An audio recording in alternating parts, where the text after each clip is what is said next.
මේ ආණ්ඩුවට කඩේ යන සමහර පඩික්කමාලට නම් මේ පදක්කම් නිකන් එල්ලෙන බෙලෙක් කෑලි. එහෙමනම් මේ පඩික්කමාල අරගෙන තියෙන නීති උපාධියත් කඩදාසි කෑල්ල.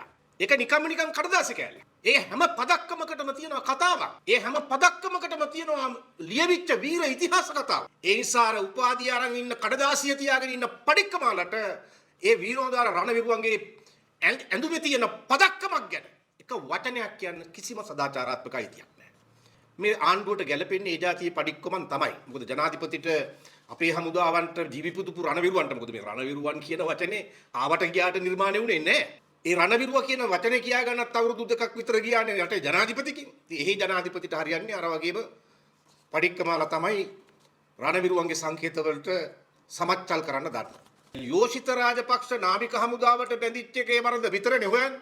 දැන් හරි ඒ නාවික හමුදාවට බැඳීම ගැන හොයනවා නම් ඇයි මේ රටේ ජනාධිපති විපක්ෂයේ පාර්ලිමේන්තු මන්ත්‍රීවරයෙක් රාජපක්ෂ පාලනයට පහර පිට පහර දෙන වෙලාවක කොහොමද එහෙනම් කසුන් දිසානායක තමන්ගේ පුතා මිහින්යාරයකට ගියේ විභාගයකට ලියලාද ලොකු සම්මුඛ පරීක්ෂණ ජාලයකට රටේ බින්නායක ඇඳවලා ඒකෙන් තමන්ගේ කුසලතාවයෙන් සමත් වෙලාද එහෙම ඒවට ගන්නේ නැහැ කියලා ඒ කාලේ අනුර දිසානායකමනේ රටට කෑ ගහලා කිව්වේ ඒවට ගන්නේ මේ නාමල් රාජපක්ෂගේ ලයිස්තුවට ගන්න කියලා ඒක උනේ කොහොමද ඇයි ඒක ගැන හොයන්න ඕනේ නැද්ද? අල්ලස්සෝ දූෂණ විමර්ශන කොමිසමට ඒවා ගැන හොයන්න උදාවක් නැද්ද? මිහින්යාරයකට ඒ වෙලාවේ එහෙම ගන්නවද නිකන් ආවට කියන්නේ? ඒ විතරක් නෙමෙයි. යහපාලන ආණ්ඩුව ආවට පස්සේ මිහින්යාරයක වහනවා. වහනකොට මේ මිහින්යාරකේ හිටපු ඔය දැන් ජනාධිපතිගේ පුතාටත් වඩා සුදුසුකම් තිබිච්ච අයට රස්සාව නැති වෙනවා. පොඩි වන්දියක් ගෙවලා එළියට දානවා. හැබැයි ජනාධිපතිගේ පුතා විතරක් මිහින්යාර වහලා යහපාලන ආණ්ඩු කාලේ වහලා දානකොට එයාගේ පුතාටයි සුළු පිරිසකට විතරක් chance එක ලැබෙනවා ශ්‍රී ලංකන් ගුවන් සමාගමට බැඳෙන්න.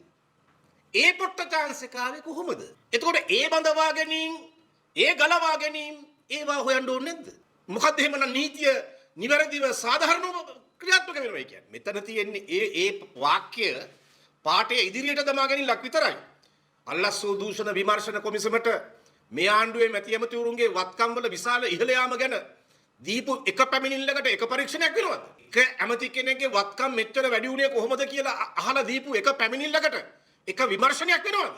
රම්බලගේ හොරා ආචාර්ය උපාධියට එක පරීක්ෂණයක් කරනවද? එක විමර්ශනයක් කරනවද? ඒ මොකක්වත් නැහැ.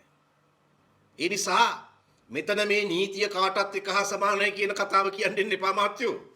ඒව කියන්නේ තමන්ගේ අර ඉන්න 103 ගැත්තන්ට මේ රටේ අතිමහත් බහුතරය දන්නවා ඒක එහෙම නෙවෙයි කියලා. මේ ඒ පාඩය ඉදිරියට දමා ගනිමින් කරන්නේ වෙන මොකක්වත් නෙවෙයි.